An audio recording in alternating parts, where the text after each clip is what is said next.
ఈరోజు మన మధ్యలో పాస్టర్ డానియల్ తలారి గారు ఉంటున్నారు.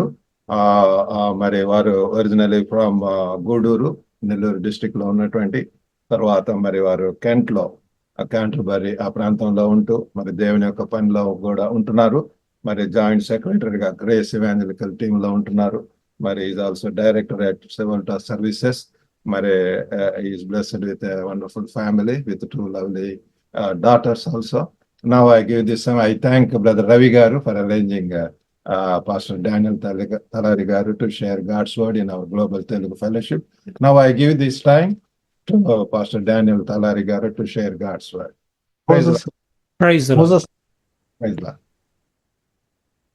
మన ప్రభు అయిన యేసుక్రీస్తు నామమున మీ అందరికీ నా హృదయపూర్వక వందనాలు తెలియజేస్తున్నాను. మరి అతి ప్రాముఖ్యంగా మరి ఈ యొక్క గ్లోబల్ తెలుగు ఫెలోషిప్కి పరిచయం చేసినటువంటి బ్రదర్ మోజస్ మొండా గారు, అలానే బ్రదర్ రవి గారు కూడా వందనాలు తెలియజేస్తున్నాను. నన్ను ఆహ్వానించినటువంటి డాక్టర్ సాల్మన్ బాసిమాల గారి గురించి కూడా ఎంతగానో విన్నాను. మొదటిసారి నేను ఇట్లాగా ముఖాముఖిగా చూస్తున్నాను.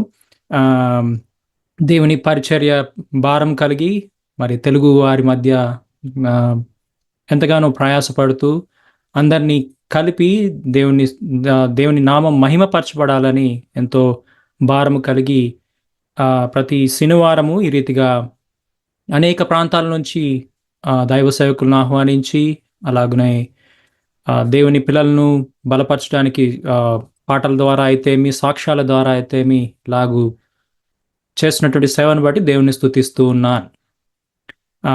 మరి పాస్టర్ బాస్మల్ల గారు చెప్పిన రీతిగా నేను గూడూరు ప్రాంతం నుంచి వచ్చాను. మరి మా నాన్నగారు నర్సారావు గారు మరి బ్యాంక్ మేనేజర్గా చేసి రిటైర్ అయ్యారు. అలానే మా తల్లిగారు సర్లకుమారి గారు, ఆమె కూడా గవర్నమెంట్ డిగ్రీ కాలేజ్లో ప్రిన్సిపల్గా చేసి రిటైర్ అయ్యారు. 1996లో వారు సేవను ప్రారంభించారు. నేను కొద్దిపాటి సాక్ష్యం చెప్పి నేను సమయం కొద్దిగా ఉంది కనుక నేను తర్వాత వాక్య భాగంలోనికి వెళ్తాను. నేను 15వ ఏట నేను బాప్తీసం తీసుకున్నాను. తర్వాత దేవుని సేవలో వాడబడుతూ అక్కడే ఉన్నాను. ఇంజనీరింగ్ బయోటెక్నాలజీలో చేశాను. మాస్టర్స్ కోసం బ్రదర్ చెప్పిన రీతిగానే నేను యూకేకి 2009లో వచ్చాను. అక్కడి నుంచి దేవుని కృపను బట్టి నేను ఇంజనీరింగ్ చేసిన సమయంలోనే నాకు దేవుని పిలుపు ఉండింది. అయితే పిలుపు ఒక్కటే సరిపోదు. మరి దేవుడు సరైన సమయంలో ఆయన సేవలోనికి నడిపిస్తాడు అన్న ఉద్దేశంతో అదే విధంగా నాకు టెక్నాలజీ పరంగా, అలాగనే నాకున్న ఇంట్రెస్ట్ని బట్టి నేను మాస్టర్స్ చేయడానికి యూకేకి వచ్చాను. యూకేలో నేను మాస్టర్స్ ఎన్వైరన్మెంటల్ పొల్యూషన్ కంట్రోల్ చేస్తూ అదే సమయంలో నేను దేవుని సేవలో కూడా వాడబడుతూ ఉన్నాను. యవనస్తుల మధ్య బైబిల్ స్టడీస్ తీసుకుంటూ అలాగున్నాను. అలాగనే ఒక మందిరంలో కూడా అడ్మినిస్ట్రేటర్గా వర్క్ చేసి తర్వాత సేవ నిమిత్తము 2014లో నేను ఆర్డైన్ చేయబడ్డాను యూకేలో. ఒక విధంగా చెప్పాలంటే యూకేలో ఉన్నటువంటి వాళ్ళలో ప్రాముఖ్యంగా ఇండియన్స్ వాళ్ళ మధ్య సేవకు అంత త్వరగా పిలువబడిన వారు, లేకపోతే ఆర్డైన్ చేయబడిన వాళ్ళలో నేను ఒక యంగెస్ట్ పర్సన్ అని చెప్పచ్చు. అయితే అప్పటి నుంచి దేవుడు వాడుకుంటూ ఉన్నాడు. బ్రదర్ మునుపు సాక్ష్యం చెప్పినటువంటి ఆ బ్రదర్ చెప్పిన రీతిగానే నేను పాస్టర్ షర్మిలాతో కూడా వర్క్ చేశాను. పాస్టర్ షర్మిలాతో అసోసియేట్ పాస్టర్గా నేను వర్క్ చేశాను ఈస్ట్ హామ్ ఆ ప్రాంతాల్లో. తర్వాత కాంటర్బరీకి మూవ్ అయ్యి ఇక్కడ కూడా పరిచయం ప్రారంభించాం. ఇది నా కొద్దిపాటి సాక్ష్యము. మరి అనేక మార్లు నేను మరణాన్ని దగ్గరగా వెళ్ళి కూడా దేవుడు నన్ను కాపాడాడు. దానికి ఉద్దేశం కూడా దేవుని యొక్క పిలుపు ఉన్నది అని నేను నమ్ముతూ ఉన్నాను. ఇవి మాత్రమే కాకుండా మరి జాబ్ పరంగా కూడా మరి నేను యూఎక్స్ యూఐ డిజైనర్గా ఉన్నాను. అయితే ఇప్పుడైతే నేను ఫ్రీలాన్సింగ్ చేస్తున్నాను. నాకు ఒక చిన్న కంపెనీ, తర్వాత నా క్లయింట్స్ ఓన్ క్లయింట్స్ ఉన్నారు. అలాగున దేవుని యొక్క పనిలోను, అలాగనే మరి ఆ, పని మరి వర్క్లో కూడా ఉంటూ ఉన్నాను. నేను ఇక్కడ కూడా తమిళ్, తెలుగు చర్చెస్, తర్వాత ఇంగ్లీష్ అండ్ ఆఫ్రికన్ చర్చెస్కి అనేక వాటికి టెక్నికల్గా కూడా హెల్ప్ చేశాను. ఇట్లా వెబ్సైట్స్ అయితే మీ graphic designing and also live streaming, ఈ విషయాలన్నింటిలో కూడా దేవుని కృపను బట్టి జ్ఞానం దేవుడు ఇచ్చాడు కాబట్టి వాటన్నిటిని కూడా నేను సహాయపడుతూ వచ్చాను. దేవునికి మహిమ కలుగును గాక. దేవుని వాక్య భాగంలోనికి వెళ్ళక మునుపు ఒక చిన్న ప్రార్థన చేసుకుందాం. దయచేసి అందరు తలలో వంచినట్లయితే ఒక మాట దేవునికి స్తుతులు చెల్లిస్తూ ప్రార్థన చేసుకుందాం. పరిశుద్ధుడా, శ్రేష్ఠుడా, సర్వాధికారి, కృపగల దేవ, దయా సంపన్నుడా, నీ పాదాలకు వెళ్ళలేని వందనాలు స్తుతులు చెల్లించుకుంటున్నాం. నీ మహాకృప వాసులత బట్టి మీకు వందనాలు. అనుదినము నీ వాసులతో మమ్మల్ని నింపువారు మీరు, అందును బట్టి వందనాలు. ఈ సమయం నా దేవా, మీరు వాగ్దానం చేసిన రీతిగా ఎక్కడ ఇద్దరు నా నామం పేరట కూడి ఉంటారో వారి మధ్య ఉంటానని సెలవిచ్చారు. ఆ రీతిగా మా మధ్య ఉన్నందుకు వందనాలు. మరి స్తుతి గీతాలతో మేము స్తుతించడానికి, మిమ్మల్ని గణపరచడానికి మీరు సమయాన్ని ఇచ్చారు. మంచి సాక్ష్యమును వినడానికి మీరు మాకు మంచి సమయాన్ని ఇచ్చారు. అందుని బట్టి వందనాలు చెల్లిస్తున్నాను. ఈ సమయంలో ప్రాముఖ్యంగా మమ్మల్ని మేము మీ వద్దకు తీసుకొని వస్తున్నాం. మా యొక్క తలంపులను చెరపట్టి మీ పాద చెంతకు తీసుకొని వస్తున్నాం. మరియా ఏది ఉత్తమమో దాన్ని ఆమె ఎన్నుకున్న రీతిగా దేవా, మీ వాక్యమును వినడానికి మేము వచ్చి ఉంటుండగా మాతో మీరు మాట్లాడమని వేడుకుంటున్నాం. మీ వాక్యము సజీవమైనది, అది రెండంచెల ఖడ్గం. భూమి ఆకాశములు గతించును కానీ మీ వాక్యము గతించదని మరి మేము ఎరిగి ఉన్నాం. మరి ఆ వాక్యమును మాకు బయలుపరచండి. పరిశుద్ధాత్మదేవా, మీరు మమ్మల్ని సర్వసత్యంలో నడిపించువారు కనుక మాకు బోధించమని వేడుకొంచున్నాం. ప్రతి డిస్ట్రాక్షన్ నుంచి మీరు తప్పించండి.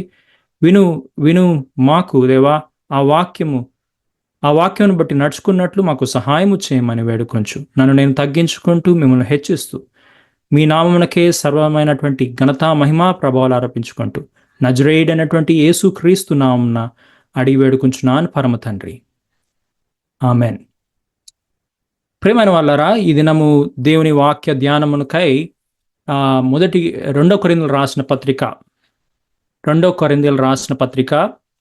4వ అధ్యాయం, 2 కొరింథీయులకు రాసిన పత్రిక 4వ అధ్యాయం మొదటి నుంచి మరి 10 వచనాలు మనం చదువుకుందాం.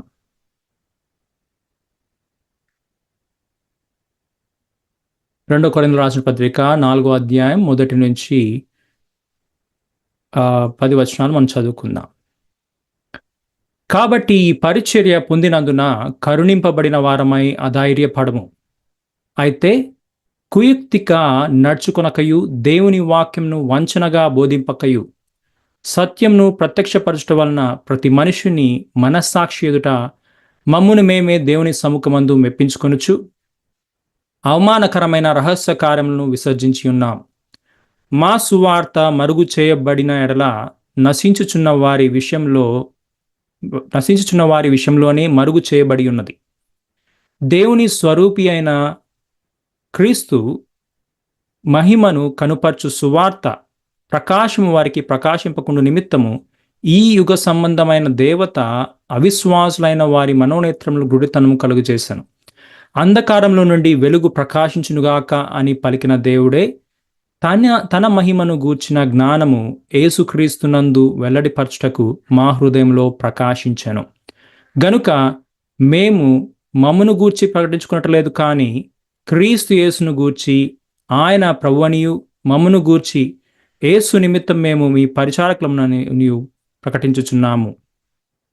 అయినను ఆ బలాధిక్యము మా మూలమైనది కాక దేవునిదై ఉండునట్లు మంటి ఘటములలో ఈ ఐశ్వర్యము మాకు కలదు. ఎటుబోయినను శ్రమపడుచున్నను ఇరికింపబడిన వారము కాము, అపాయములోనున్నను కేవలం ఉపాయము లేని వారము కాము, తరుమబడుచున్నను దిక్కులేని వారము కాము, పడద్రోయబడినను నశించు వారము కాము. యేసు యొక్క జీవము మా శరీరమందు ప్రత్యక్షపరచబడుటకై యేసు యొక్క మరణానుభవమును మా శరీరమందు ఎల్లప్పుడూ వహించుకొని పోచున్నాము. దేవుని వాక్యము దీవించబడునుగాక. ఇక్కడ చూసినట్లయితే ఇది అపోస్తలుడైన పౌలు కొరింథీయులకు రాసినటువంటి పత్రికగా ఉంది. అపోస్తలుడైన పౌలు మరి 4 పత్రికలు రాశారు. కానీ మనకు అవి 2 పత్రికలుగానే రాయబడి ఉన్నాయి బైబిల్ గ్రంథంలో. ఈ 2వ పత్రిక 55వ శతాబ్దంలో రాయబడిన, క్రీస్తు శకం 55వ శతాబ్దంలో ఇది అపోస్తలుడైన పౌలు రాశారు. ఈ 2 పత్రికలు కూడా కొరింథీయుల్లో ఉన్నటువంటి, కొరింథు సంఘంలో ఉన్నటువంటి సమస్యలను వారిని సరిచేయడానికి, వారిని హెచ్చరించడానికి, పురుకొల్పడానికి ఈ యొక్క పత్రికలు రాయబడి ఉన్నాయి.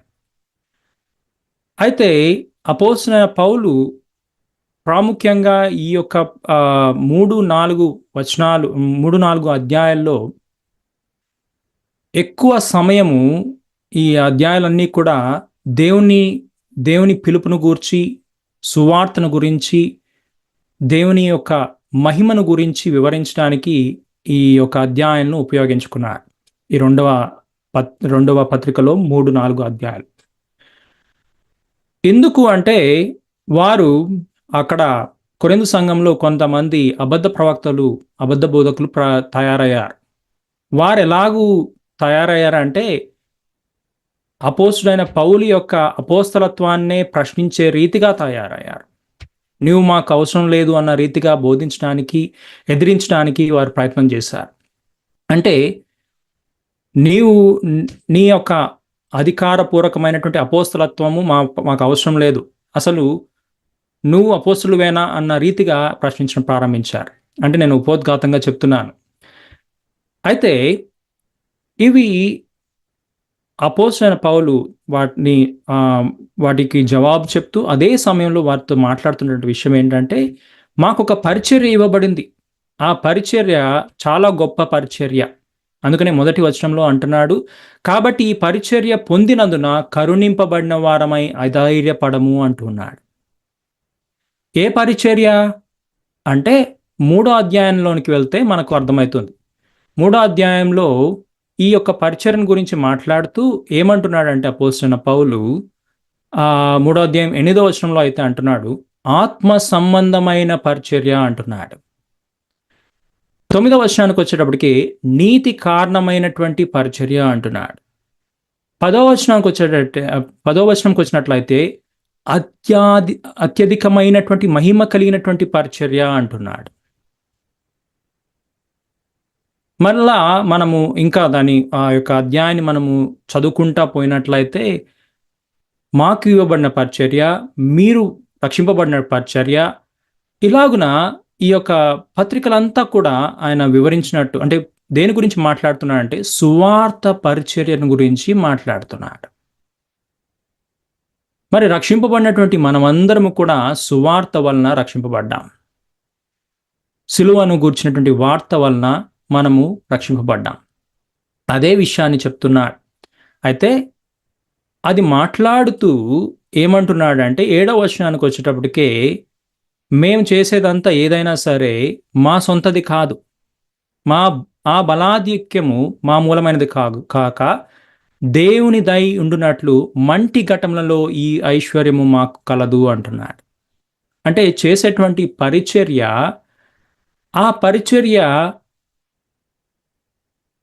మా యొక్క సొంత శక్తి వలన కాదు, కానీ దేవుని యొక్క బలాధిక్యము అంటున్నాడు. ఇంగ్లీష్లో ఇదే విషయాన్ని ఏమని రాస్తున్నారంటే ట్రెజర్స్ ఇన్ ఎర్తన్ వెజల్స్ అని రాయబడి ఉంది. Treasures in jars of clay అని రాయబడి ఉంది.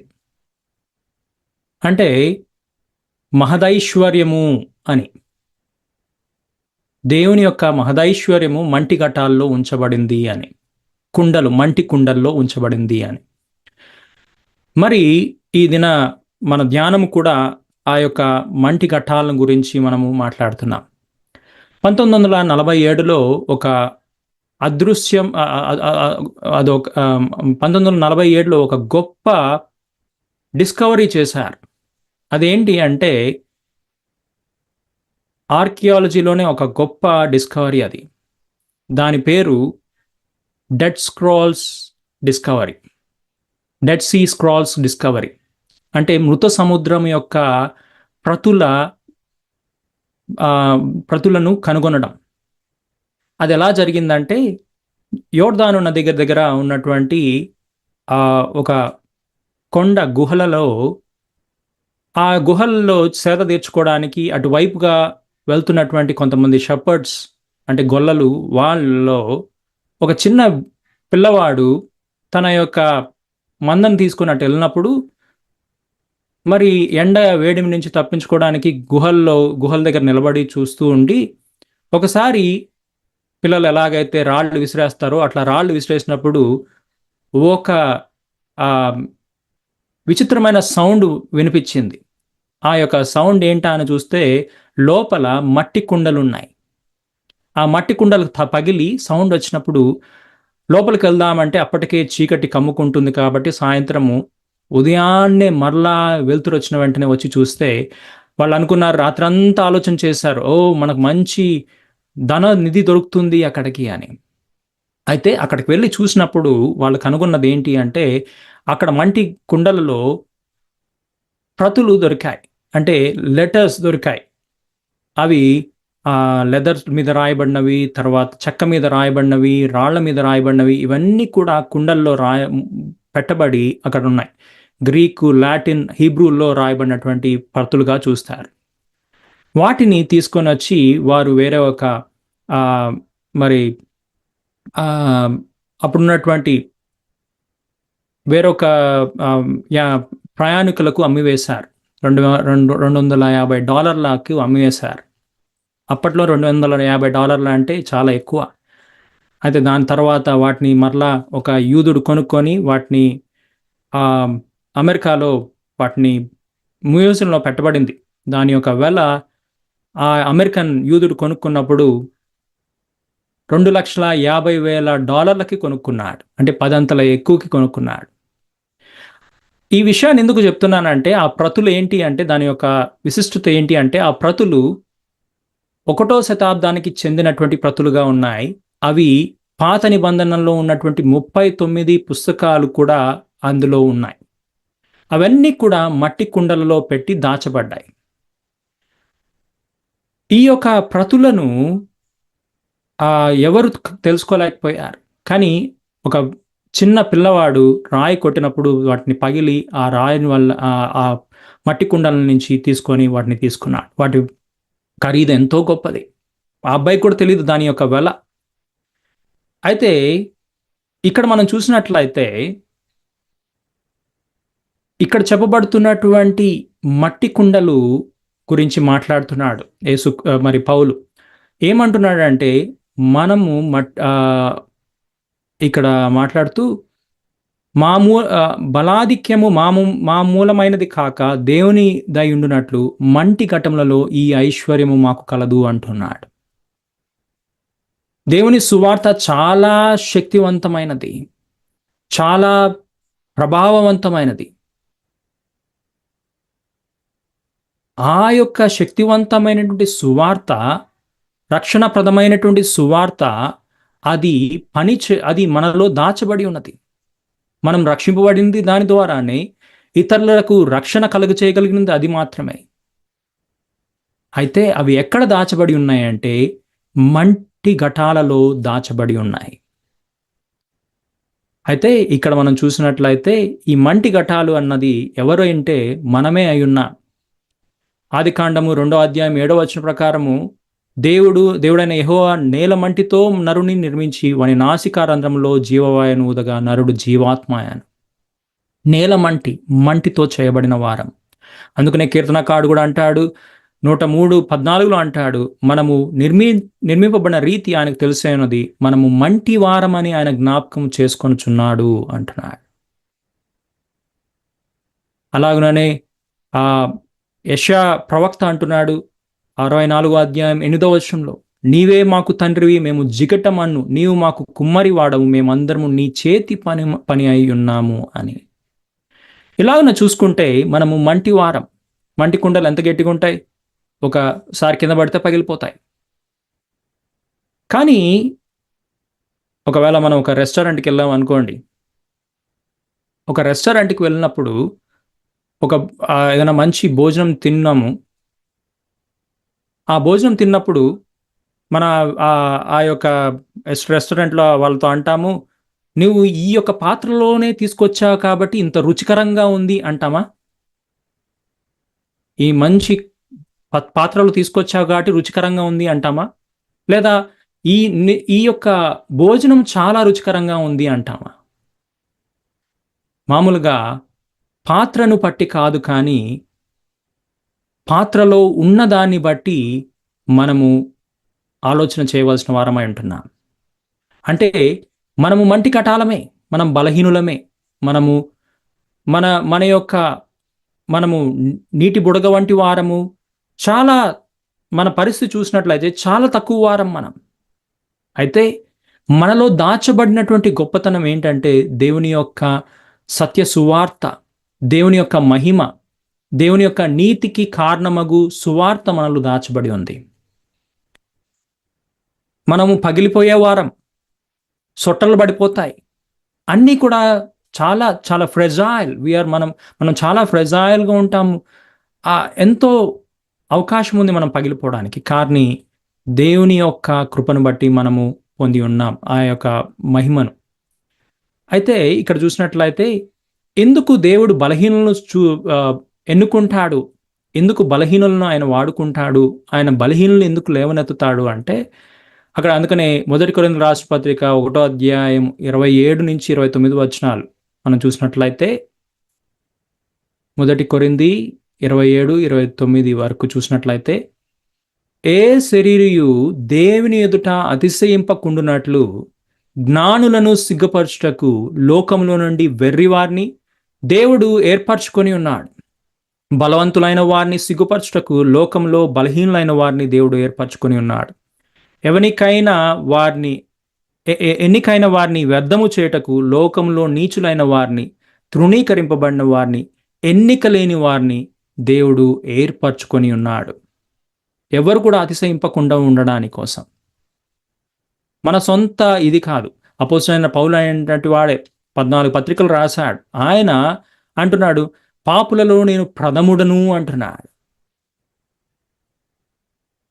మరి ఆయనే ప్రథముడు అంటే మనం ఎట్లాంటి వారం? మరి నా మట్టుకైతే నేను చెప్పుకోవాలంటే మరి ఇంకెంత ఘోరంగా మనం ఉన్నాం. అయితే అలాగున మనము తగ్గింపబడిన వారమైనప్పటికీ దేవుని యొక్క మహిమ మనలో ఉన్నది.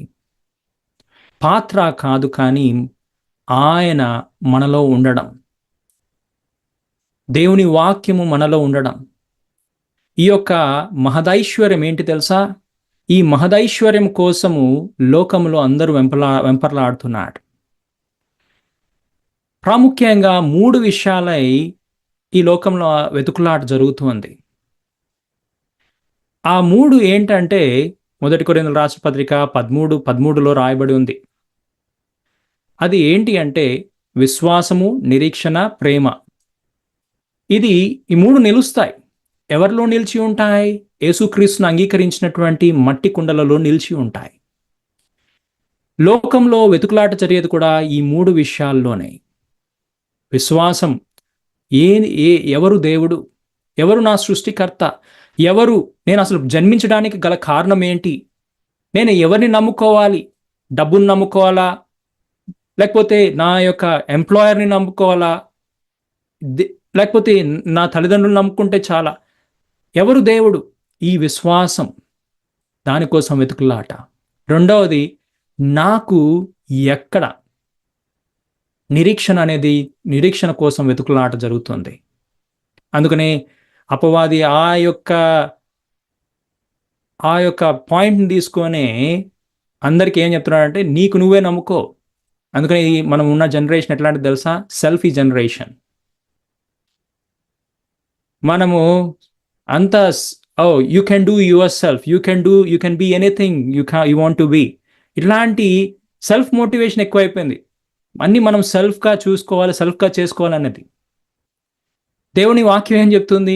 నిన్ను వల్లే నీ పొరుగు అని ప్రేమించమంటే, లేదు నిన్ను నువ్వే ప్రేమించుకో అంటుంది లోకమైతే. అన్నిటికీ మనము స్- ఆ, ఆ, స్- ఏమంటారు, వి- మనము ఫోన్ తీసుకున్నా, ఏది తీసుకున్నా selfie selfie selfie. Especially Covid తర్వాత మనుషుల ఆ, ఈ సెల్ఫ్ సెంటర్డ్ లైఫ్ స్టైల్ ఎక్కువైపోయింది. ఎంతకాలం బతుకుతాము, మన కోసం మనం బతికితే చాలన్న ఆలోచన కిందకి మరి అపవాది తీసుకుని వస్తున్నాడు. కానీ ఈ దాచబడినటువంటి మట్టి కుండలో దాచబడినటువంటి ఆ మహదైశ్వర్యాన్ని మనం పంచుకొనవలసిన వారమై ఉంటున్నాం. విశ్వాసాని కోసం వెతుకుతున్న వారికి విశ్వాసం కలిగించే వారముగా, మరి నిరీక్షణ లేని వారికి నిరీక్షణ కలిగించే వారముగా, ప్రేమ కొరకు వెంపర్లాడుతున్న వారికి దేవుని ప్రేమను పరిచయం చేయవారముగా మనం ఉండవలసిన వారమై ఉంటున్నాం. ఈ పరిచర్య మనకి ఇవ్వబడి ఉంది. ఈ పరిచర్య గురించే మాట్లాడుతున్నాడు పౌలు. అదే అంటున్నాడు, ఈ పరిచయం నాకు ఇవ్వబడింది, అందుకనే నేను అంటున్నాను. అది మీలో కూడా ఉంది. మన మంటి కట్టాలన్నటువంటి మనది. ఈ ఈ ఐశ్వర్యాన్ని మనము పంచుకొనవలసిన వారమై ఉంటున్నాము అంటున్నాడు. అందుకనే రోమిలు రాసిన పత్రిక 1:16 అంటున్నాడు, ఇదే పౌలు రాసినటువంటి మాటలు, సువార్తను గూర్చి నేను సిగ్గుపడువాడను కాను.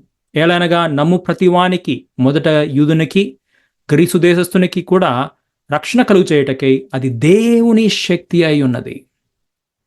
నీలో ఉన్నటువంటి దేవుని ఎడలో ఉన్నటువంటి విశ్వాసము, ఆయన ఎడలో ఉన్నటువంటి నిరీక్షణ, ఆయన ఎడలో ఉన్నటువంటి ప్రేమ, ఆయన కుమ్మరించినటువంటి ప్రేమ, అది ఇతరులకు దేవుని శక్తి ఉంది. రక్షింపబడు వారికి దేవునికి శక్తి అయి ఉన్నది. మరి నీవు నేను దాచుకుంటున్నామా, పంచుకుంటున్నామా? ఈ దినాల్లో మనం పంచుకొనవలసిన వారమై ఉంటూ ఉన్నాం. అందుకనే ఆ అదే మొదటి కొరింథీయుల రాసిన పత్రిక 1:17-18 రాయబడి ఉంది, బాప్తిసం ఇచ్చుటకు క్రీస్తు నన్ను పంపలేదు, కానీ క్రీస్తు యొక్క శిలువ వ్యర్థము కాకుండానట్లు వాక్చాతుర్యము లేకుండా సువార్త ప్రకటించుటకై ఆయన నన్ను పంపెను. శిలువను గూర్చిన వార్త నశించు వారికి వెరితనము, కాని రక్షింపబడుచున్న మనకు దేవుని శక్తి అయి ఉన్నది. రక్షణ కలగడి చేయడానికి దేవుని శక్తి, రక్షింపబడుచున్న వారికి దేవుని శక్తి అయి ఉన్నది. అది దేవుని సువార్త అయి ఉన్నది. మరి ఆ యొక్క ఆ సువార్తను మనము ఇవ్వవలసిన వారమై ఉంటూ ఉన్నాం. అయితే మనము అనేక మార్లు మనం అనుకుంటాం సువార్త ప్రకటన ఎంతో జరుగుతుంది అని. పెద్ద పెద్ద మెగా చర్చిలు, చాలా పెద్ద చర్చిలు ఉన్నాయి, చాలా జరుగుతుంది సువార్త అని. అయితే నేను పెద్ద సంఘాలకు కానీ మెగా చర్చిలకు కానీ నేను వ్యతిరేకిని కాదు, దేవుని సేవకు నేను వ్యతిరేకిని కాను.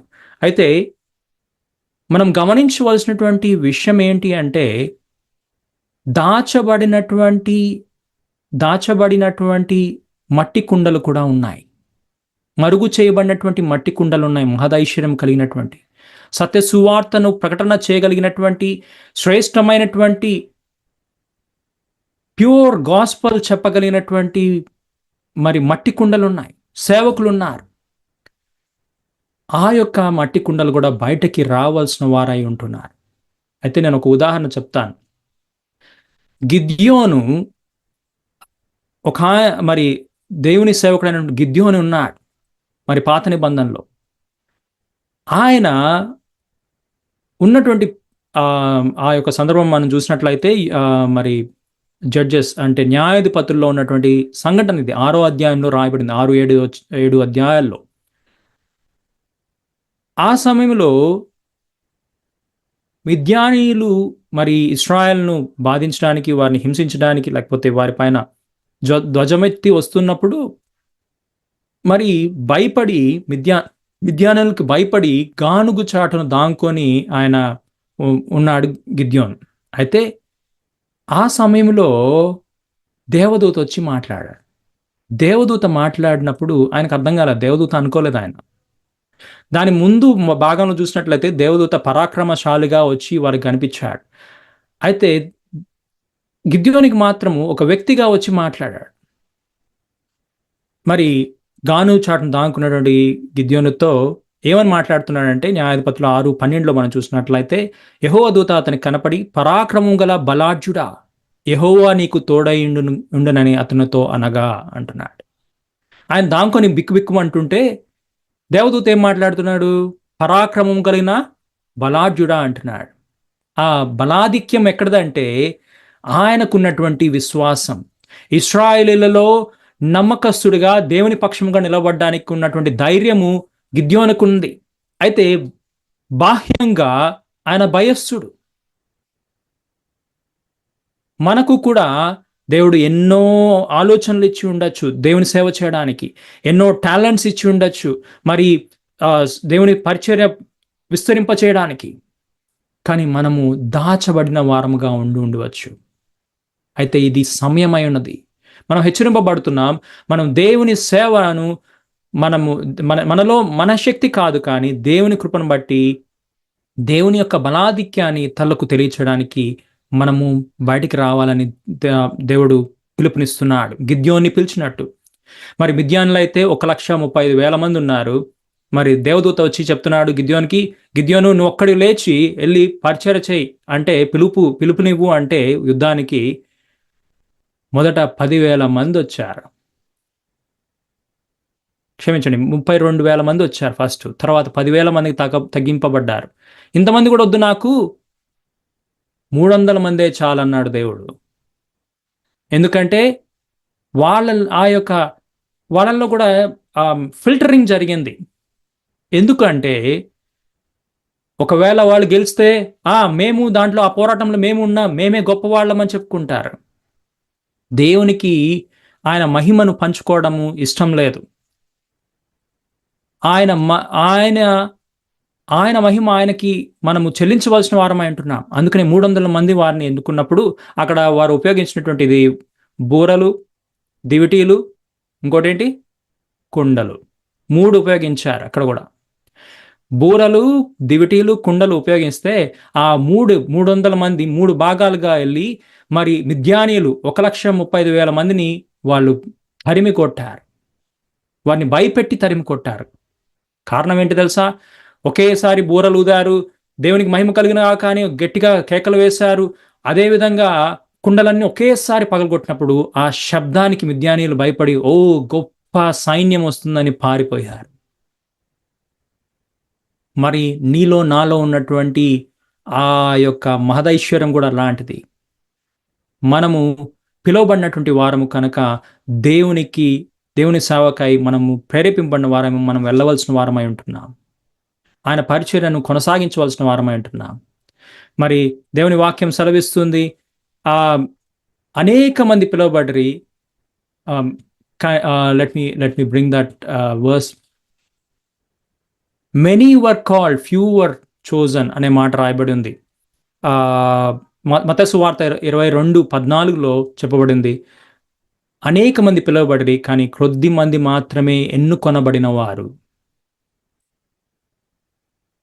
చాలా మంది పిలువబడ్డారు. సువార్త ప్రకటన చేసినప్పుడు అనేక మంది వస్తారు. పెద్ద పెద్ద బహిరంగ కూడికలు పెట్టినప్పుడు చాలా మంది వస్తారు. కానీ ఎన్నుకొనబడిన వారు కొంతమంది. బట్ వాళ్ళలో కూడా faithful are very few. Many are called, few are chosen and very few are faithful. 3 భాగాలుగా చేయబడుతుంది. మరి నమ్మకస్తులైనటువంటి వారు కొద్దిమంది మాత్రమే. మరి పాత నిబంధనలో ప్రత్యక్ష గుడారం ఉంది. బయట ఆవరణం చాలా పెద్దది. మరి పరిశుద్ధ స్థలం దానికంటే కొద్దిగా చిన్నది. అతి పరిశుద్ధ స్థలం మరీ చిన్నది. ఆవరణంలో సరిపోయేంత మంది అతి పరిశుద్ధ స్థలంలో సరిపోరు. ఆవరణంలో ఉన్నంత మంది పరిశుద్ధ స్థలంలో సరిపోరు. మరి తగ్గింపబడుతూ వస్తారు. మరి పిలువబడినటువంటి వారము కూడా, మరి నమ్మకస్తులైనటువంటి వారు కూడా చాలా తక్కువ మంది ఉన్నారు. మనము అధైర్యపడని అవసరం లేదు. అందుకని చిన్న మంద భయపడకుడి అంటున్నాడు. మరి ఈ నమ్మకస్తులైన వారికి శ్రమలు ఉంటాయి. అదే అంటున్నాడు ఈ అధ్యాయంలో. చాలా విషయాలు ఉన్నాయి, కానీ నేను కొన్ని మాత్రమే తీసుకున్నాను. దీని తర్వాత మరి అపోస్తలుడైన పౌలు అంటున్నాడు, ఏమంటున్నాడు అంటే, ఎటుపోయినను శ్రమపడుచున్నాను, ఇరికింపబడిన వారము కాము, అపాయములో ఉన్నను కేవలము ఉపాయం లేని వారము కాము, తరుమబడుచున్నను దిక్కులేని వారము కాము, పడద్రోయబడినను నశించు వారము కాము. మరి నమ్మకస్తులకు, నీతిమంతులకు అనేకమైన శ్రమలు కలుగున్నాయి. అందుకనే రాయబడింది, there will be there will be multitudes of difficulties that faith will face. నమ్మకస్తులు అనేకమైనటువంటి ఇబ్బందులు పాలవుతారు. But still they will progress. మనము ముందుకు కొనసాగవలసిన వారమై ఉంటున్నాం. అందుకనే అంటున్నాడు, మనము ఎటు పోయినా మనకు ఇబ్బంది కలగవచ్చు. ఇప్పుడు అనేకమైన కొత్త లాస్ కూడా తీసుకొస్తున్నారు. అడ్వకేట్ ఒక ఆయన, క్రైస్తవ అడ్వకేట్ ఒక ఆయన మాట్లాడుతూ అంటున్నాడు, మరి మన భారతదేశంలో మరి అతి ప్రాముఖ్యంగా దేవుని సువార్త ప్రకటన చేయడానికి, ఇబ్బంది పాలు చేయడానికి అనేక రకమైన లాస్ తీసుకొస్తున్నారు. అయితే అవేవి సత్యాన్ని దాచిపెట్టలేవు, బంధించలేవు. నమ్మకస్తున్నటువంటి పరిచర్య చేయువారు కొనసాగిస్తూనే ఉంటారు. అందుకనే గిద్యోని వల్లే మనం కొనసాగించవలసిన వారమై ఉంటున్నాం. ఆయన మాటకు లోబడి మనము వెళ్ళవలసిన వారమై ఉంటున్నాం. తర్వాత అందుకనే అంటున్నాడు, ఇదే అధ్యాయంలో 16వ వచనంలో అంటున్నాడు, దీనికి మూల వాక్యం ఇది. ఈ అధ్యాయానికి ఏమంటున్నాడంటే, కావున మేము అధైర్యపడము, మా బాహ్య పురుషుడు కృషించినను ఆంతర్య పురుషుడు దినదినము నూతన పరచబడుచున్నాడు. అంటే ద ఫెయిత్ఫుల్ ఎలా ఉంటారు అంటే, బయట ఎన్నన్నా జరుగుతుండొచ్చు, కానీ లోపల మాత్రం దినదినము అభివృద్ధి పొందుతూనే ఉంటారు. దినదినము దేవుని సేవకై మనము ప్రయాసపడుతూనే ఉంటాం. అందుకనే అంటాడు, సువార్త ప్రకటించటకు నేను సిగ్గుపడను అంటాడు పౌలు. సువార్త ప్రకటింపవలన భారం నా మీద మోపబడి ఉన్నది అంటాడు పౌలు. అందుకనే తిమోతికి రాస్తూ అంటాడు, నిన్ను నువ్వే రుజువుపరచుకోవడానికి, ఇతరుల ఎదుట నిన్ను నువ్వే ప్రత్యక్షపరచుకోవడానికి నీవు సువార్త పని చేయి అంటాడు. కనుక ఈ దినాల్లో మనము నిలవబడవలసిన వారమై ఉంటూ ఉన్నాం. మరి నీకు నాకు ఇవ్వబడినటువంటి ఆ బలాధిక్యము దేవుని నుండి మనం పొంది ఉన్నాం. మన సొంత ఇది కాదు. నేను చేయలేను, నా వల్ల కాదు, నాకు మాట్లాడడం రాదు, నేను బలహీనురాల్ని అని చెప్పడానికి లేదు. ఎందుకంటే అది మన నుండి వచ్చేటువంటిది కాదు, దేవుని నుండి వచ్చేది. అందుకనే ఈ అంత్య దినాలలో మనము దేవుని కొరకు నిలబడవలసిన వారమై ఉంటున్నాం. శ్రమలున్నాయి, అంత్య దినాల శ్రమల కాలం ఉంది, మహాశ్రమల కాలం ఉంది. ఇప్పుడు మనము శ్రమల కాలంలో ప్రవేశిస్తూ ఉన్నాం. There is persecution, tribulation and then there is and there is bigger tribulation, great tribulation they call it. మరి ఈ యొక్క పర్సిక్యూషన్ నుంచి ప్రారంభమై ట్రిబులేషన్, మరి గ్రేట్ ట్రిబులేషన్లోనికి ప్రవేశిస్తాం. మరి మనము నిలవబడవలసిన వారం అంటున్నాం. పిలువబడిన వారు కాదు, మరి ఎన్నుకున్నబడిన వారం కాదు. మరి మనము ఆ యొక్క నమ్మకస్తులంగా మనం ఉండవలసిన వారమై అంటున్నాం. ఒక దైవ సేవకుడు ఒక మాట అన్నాడు. ఏమన్నాడంటే, నాకు అన్నిటికంటే గొప్ప మహిమ కలిగినటువంటి విషయం నేను పొందగలిగింది దేవుని ఎదుటి నుంచి ఏంటి అంటే, పరలోకానికి వెళ్ళినప్పుడు బలా నమ్మకమైన మంచి దాసుడా ఇక్కడికి రా అని పిలవడం. అది నేను కోరుకుంటున్నా అన్నాడు. ఈ లోకంలో మనకి ఎన్ని ఉన్నా అవి వ్యర్థమే. కానీ మనము దేని కొరకు ప్రయాసపడాలి అంటే, దేవుడు మనల్ని బలా నమ్మకమైనటువంటి మంచి దాసుడా అని పిలవడానికి. మరి ఆ పిలుపు కోసం మనము ప్రయాసపడవలసిన వారమై ఉంటున్నాం. అంతిమం వరకు మనం ప్రయాసపడవలసిన వారమై ఉంటున్నాం. ఏ శ్రమ వచ్చినా, ఏ ఇబ్బంది వచ్చినా వెనుకాడక మనం ప్రయాసపడవలసిన వారమై ఉన్నాం. మరి బ్రదర్ ముందు సాక్ష్యం చెప్తూ కూడా ప్రశాంత్ గారు అంటున్నాడు, మరి ఎన్నో శ్రమల గుండా వెళ్ళాను, కానీ దేవుడు నన్ను అత్యధికమైనటువంటి స్థానంలో ఉంచాడు. కారణం ఏంటి? మంచి రైట్ కనెక్షన్స్ పెట్టాడు. కారణం ఏంటి? ఎందుకంటే నా శక్తి కాదు, దేవుని యొక్క కృప. ఆయన మీద ఆధారపడినప్పుడు మనల్ని లేవనెత్తేవాడు ఉన్నాడు. హల్లెలూయా. దేవునికి మహిమ కలుగును గాక. ఎన్నో విషయాలు ఉన్నాయి, కానీ ఈ ఒక్క విషయాన్ని నేను ఈ దినాన మీకు పరిచయం చేయాలనుకున్నాను. సమయం అయిపోయింది కనుక ఈ సమయాన్ని పాస్టర్ బాసిమల్లా గారికి అప్పచెప్తున్నాను. ఓకే అండి. బ్రదర్ ముగింపు ప్రార్థన చేస్తారు. Closing prayer. Yes brother. Thank you. ప్రార్థన చేసుకుందాం. పరిశుద్ధుడా, శ్రేష్ఠుడా, సర్వాధికారి, కృపగల దేవ, దయాసంపన్నుడా, నీ కొందనాలు. మీరు మాట్లాడినటువంటి ఈ మాటలను బట్టి మీ కొందనాలు. మీ వాక్యము వినువారం మాత్రం కాక మీ వాక్యం బట్టి నడుచుకుని వారంగా ఉండినట్లు సహాయము చేయమని వేడుకొంచున్నాం. ఇదిగో దేవా, మరి పౌలు మాట్లాడిన రీతిగా దేవా, మహదైశ్వర్యం మాలో మీరు దాచి ఉంచారు. ఆ మహదైశ్వర్యాన్ని బట్టి మేము జీవించినట్లు కృప చూపించండి. బయట మంటి కట్టాలమే, బలహీనులము, వ్యర్థులము, కానీ దేవా, మీరు ఉంచినటువంటి ఆ యొక్క సువార్త పని నిమిత్తం మాకు ఉంచినటువంటి ఆ గొప్ప నిధిని మేము ఇతరులకు పంచినట్లు సహాయం చేయండి. అవిశ్వాసులైన వారికి విశ్వాసము కలిగించినట్లు, నిరీక్షణ లేని వారికి నిరీక్షణ కలిగించినట్లు, ప్రేమ కొరకు ఎతుకులాడుతున్న వారికి ప్రేమను కలిగించినట్లు మేము ఇవ్వగలిగినట్లు సహాయం చేయండి. మీరు మాకిచ్చినటువంటి ఆ గొప్ప ధననిధిని బట్టి మీకు వందనాలు చెల్లించుకుంటున్నాం. ఈ సమయంలో దేవా, ఈ యొక్క గ్లోబల్ తెలుగు ఫెలోషిప్ ఆర్గనైజర్, తర్వాత ఇందులో ఉన్నటువంటి ముఖ్యమైనటువంటి సేవకులందరినీ బట్టి మీకు వందనాలు చెల్లిస్తున్నాం. పేరు పేరున ఆశీర్వదించండి. సోలమన్ బాసిమల్లా గారిని బట్టి మీకు వందనాలు, బహుగా దీవించండి. ఆయన కుటుంబాన్ని, ఆయన చేస్తున్నటువంటి సేవను బహుగా ఆశీర్వదించమని వేడుకుంటున్నాం. ఇంకను అభివృద్ధిలోనికి తీసుకురండి. మీరు ఆయన మీద ఉంచినటువంటి భారాన్ని బట్టి వందనాలు. మీరు మమ్మల్ని బలపరచువారు, మీ పని నిమిత్తమై మమ్మల్ని వాడుకుని వారు, అందుని బట్టి మీకు వందనాలు చెల్లిస్తున్నాం. ఇంకను అనేక మంది పాస్టర్లు, అనేక మంది సేవకులు కూడా ఇందులో పాల్గొన్నారు. వారిని కూడా దీవించండి, బలపరచండి, బహుగా వాడుకోమని వేడుకొంచున్నాం. మరి ఈ మంచి సమయాన్ని బట్టి మీకు వందనాలు చెల్లిస్తున్నాం. మీరు గొప్ప దేవుడు, సజీవుడైనటువంటి దేవుడు.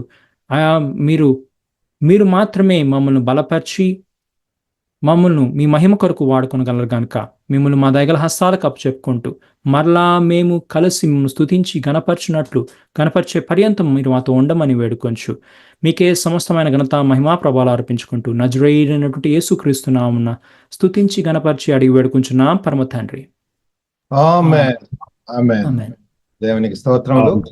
మరి ఈరోజు మన మధ్యలోనికి వచ్చి మనల్ని అందరినీ ఎంకరేజ్ చేస్తూ మరి దేవుని యొక్క వాక్యం ద్వారా చక్కగా మరి బోధించినటువంటి పాస్టర్ డానియల్ తలారి గారికి హృదయపూర్వక ధన్యవాదాలండి.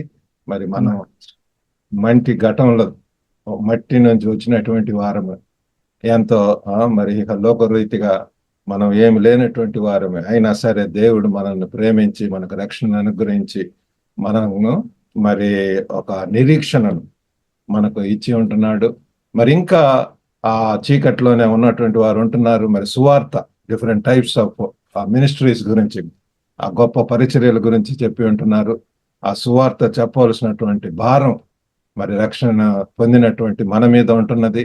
మనల్ని ఒక ప్రదేశంలో ఉంచి ఉంటున్నాడు అంటే ఆ ప్రదేశంలో మరి మనం ఆయన కొరకు భయంకరంగా ఉండాలని చెప్పి అక్కడ మరి సువార్తను వెదజల్లేటటువంటి వారంగా, సాక్షులంగా మరి ఉండాలని దేవుడు కోరుకుంటున్నారు. మరి ఈ రీతిగా చక్కగా మనకు మరి ఎంకరేజ్ చేస్తూ చెప్పినటువంటి డానియల్ తలారి గారికి గ్లోబల్ తెలుగు ఫెలోషిప్ తరపున హృదయపూర్వక ధన్యవాదాలు. Thank you so much. Thank you pastor. Thanks అండి.